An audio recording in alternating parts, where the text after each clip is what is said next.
За сайн байцгаана хүүхдүүд.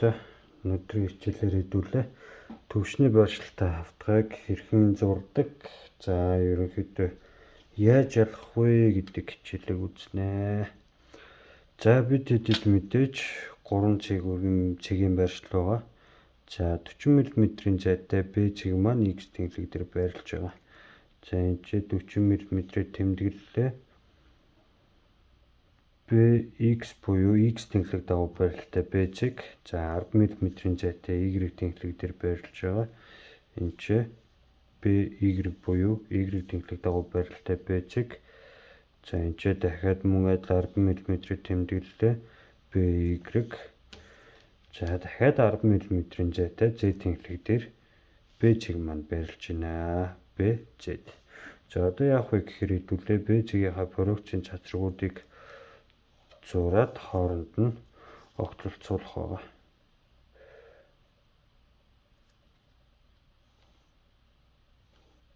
За ингэж зурагдаж байна. Энд ч мөн адил ингэж зурагдаж байна. За энэ ч ингэж зурагдаж байна. Тэгэхээр энэ ч P1 хавтгай дээр огтлолцож байгаа цэг маань B1 штрих. P2 хавтгай дээр огтлолцож байгаа цэг маань B2 штрих. За B3 штрих маань мэдээж P3 хавтгай дээр гарч ирж байна. За тэгвэл C цэг маань X тэнглэг дагуу бас л 40 мм. C X гэдэг цэг. За Y тэнглэг дагуу 30 мм-ийн зайтай байрлаж байгаа. Энэ ч C Y гэдэг цэг боллоо. За энэ ч мөн адил 30 мм-ээр тэмдэглэлээ. Энэ ч бид нэр C Y гэдэг цэгийг боллоо. За тэгвэл Z тэнглэгийн дагуу 50 мм-ийн зайтай бид эдийн цэг байрлаж байгаа.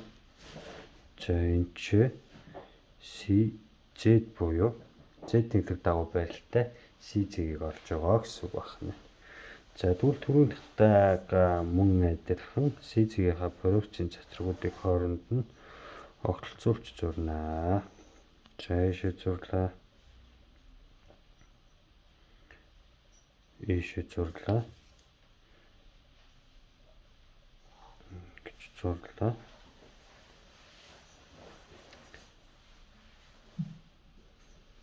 Ингээд огтлолцуулчлаа. За тэгвэл P1 хавтгай дээр үүсэж байгаа C цэг маань C1 штрих, P2 хавтгай дээр C2 штрих, P3 хавтгай дээр C3 штрих гэсэн цэгүүд тэмдэглэгдэж байгаа. За тэгвэл D цэг маань мөн адил X тэнглэг дээр 40 мм-ийн зайтай байрлаж байна. За Y тэнглэг дээр 50 мм-ийн зайтай байрлаж байна. За тэгэхээр энэ ч DY гэдэг цэгийг олсон гэсэн үг хэвлээ. За мөн адил энэ ч 50 мм-ийн зайтай DY гэдэг цэгийг оллоо. За Z тэнглэгийн дагуу 20 мм-ийн зайтай байрлаж байгаа. Энэ ч DZ гэсэн цэгийг олно гэсэн үг. За тэгээд түрүүнийхтэй мөн адил D цэгийнхаа прогрессын цацрагуудыг хооронд нь огтлолцуулаад D цэгийнхаа байршлуудыг олно.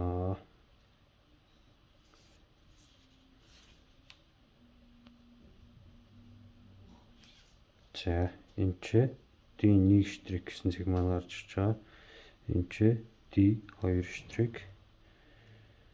За энэ ч D3 штрих гэсэн цэгүүд маань гарч ирж байна. За тэгвэл бид хэдийн хайгаад байгаа хавтгай маань энэ 3 цэгийг холбосноор гарч ирж байгаа гэсэн үг. За бид хэдийн хайгаадсан хавтгай дээрээс ингэж харагдж байгаа юм байна. Урдаасаа ингэж харагдж байгаа юм байна. За хажуу талаасаа ийм байршилтай харагдаж байна гэдгийг хэдүүлээ тодруулж зурнаа. За хамгийн эцсийн байдлаар бид хэдэд энэ штрихтэй цэгүүдийг холбож зурхад үүсэх дүрслэлийг сонин гэсэн. Энэ дүрслэл хэрэгтэй бус зүйлүүд нь бидэнд хэрэггүй зүгээр байгуулалтын шугамар зурхад болно гэсэн үг байна. За одоо яах вэ гэхээр изометр тэнглэг дээрээ Энэ цэгүүдийнхаа байршлыг мөн адил холбоо зураад болно. За B цэг маань X тэнхлэг дээр 40 мм-ийн зайтай байрлаж байгаа юм чи BX буюу X тэнхлэг дагуу байралтай B цэг. За Z тэнхлэг дээр 10 мм-ийн зайтай байрлаж байгаа юм чи 10 мм тэмдэглэлээ BZ X дээр мөн адил 10 мм-ийн зайтай 10 мм тэмдэглэлээ BY гэдэг цэгийг олж байгаа гэсэн үг хэлбэл. За тэгвэл одоо програмын цацрагаараа энэ цэгүүдийн хооронд нь холбоно. За X тэнхлэгтэй параллелаар BX BY гэсэн хоёр цэгээсээ зурчлаа. За тэгвэл одоо Z тэнхлэгтэй параллелаар BX BY гэсэн хоёр цэгээсээ зурчлаа. За тэгвэл одоо Y тэнхлэгтэй параллелаар BX гэсэн цэгээсээ BZ гэсэн цэгээсээ зурчлаа. За тэгвэл бид энэ чи A1 штрик А биш шүү B1 штрик B2 штрик B3 штрик гэсэн цэгүүд олдож байгаа гэсэн. За одоо тэгвэл энэ штриктэй 3 цэгийн хооронд нь холбохоор бид хаагдсан B цэг гарч ирж байгаа гэсэн үг шүү.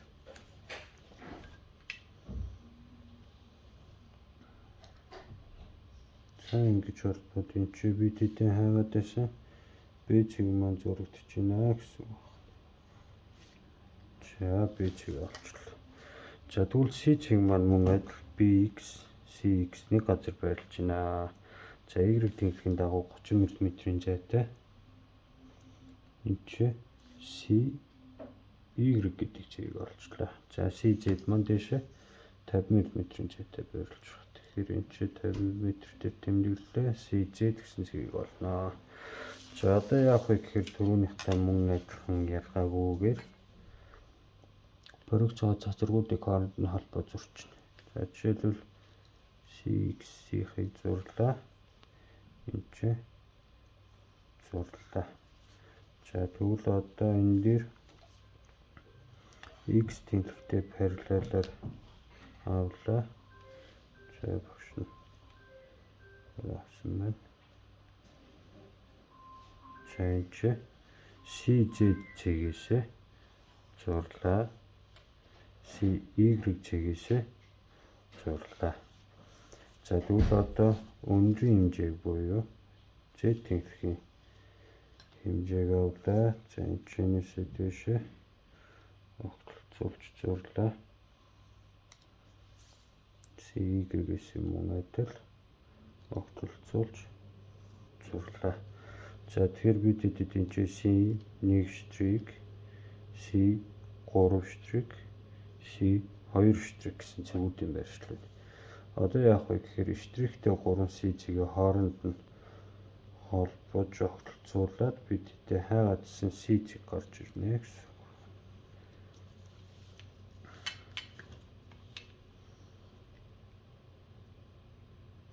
За ингэж бодлоо энэ чи C цэг маань гарч ирж байгаа гэсэн үг байна.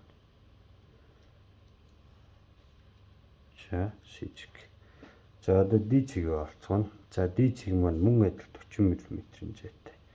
DX энэ ч байрлаж байгаа. За Y тэнхлэгийн дагуу 50 мм-ийн зайтай. За 50 мм тэмдэглэлээ энэ ч DY дэше 20 мм-ийн зайтай. DZ гэсэн цэг маань гарч ирнэ. За энэ ч DZ гэсэн цэг гарч ирж байгаа. За одоо түрүүнийхтэй мөн адилхан штриктэй шээ тэнхлэг дагуу параллел шулуунуудыг зурнаа. За энэ ч өргөжлүүлж зурлаа. За DZ гэсэн цэгээсээ зурлаа. За одоо өндрийн хэмжээг авлаа. Тийшээ зурлаа. DY гэсэн цэгээсээ зурж огтлцууллаа. За одоо Y тэнхлэгийнхаа дагуу хэмжээг авлаа. y тэнхлийн дагуу хэмжээг авлаа dz. За зурсан байна option. y тэнхлийн дагуу x тэнхлийн дагуу хэмжээг авлаа dy-гээсээ зурлаа. За dz гэсэн цэгээсээ огтлцуулж зурлаа. За тэгэхээр энэ ч бид тэдэд d1 штрик энэ ч d2 штрик энэ ч d3 штрик гэсэн чигээр гарч ирж байна. За тэгвэл штриктэй 3 dz-ийн хооронд нь огтлцуулж зурхад бид тэдээ хайгаад байсан dz-ийг маань гарч ирнэ гэсэн үг байна. Зурлаа энэ ч бид тэдээ хаадсан dz.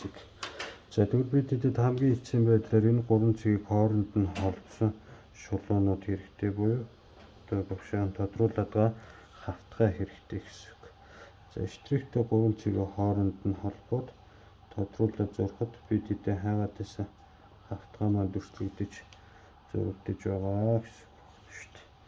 За тэгвэл энэ хавтгай маань дээд талаасаа ийм зураас хэлбэртэй, нөгөө талаасаа мөн адил зураас хэлбэртэй. За хажуу талаасаа харин гурвалжин дүрс үүсч зурагдаж байна тийм үү.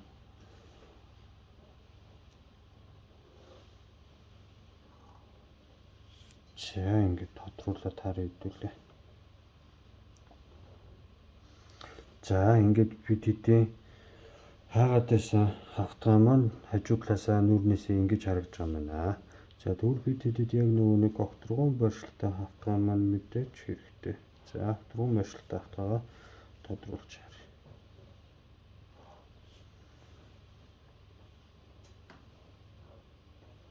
За C, D, B гэсэн 3 цэгийн хооронд нь холбоод зураад харах юм бол бид хэдээ хавтгай маань гарч ирж байгаа гэсэн үг байна.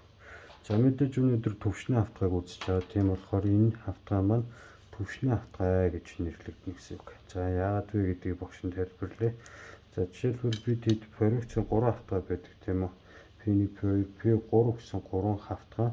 Аль нэг хавтгайтай бид хэдийн зурсан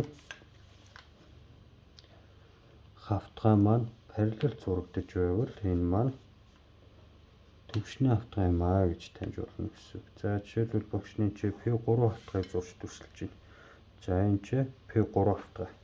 За тэгвэл энэ P3 гэдэг хавтгайтай бид хэдий олсон энэ хавтгай маань хизээж хоорондоо огтлцохгүй нэг зайд байрлаж байгаа. Нэг тэнцвэр зайд байрлаж байгаа гэсэн үг.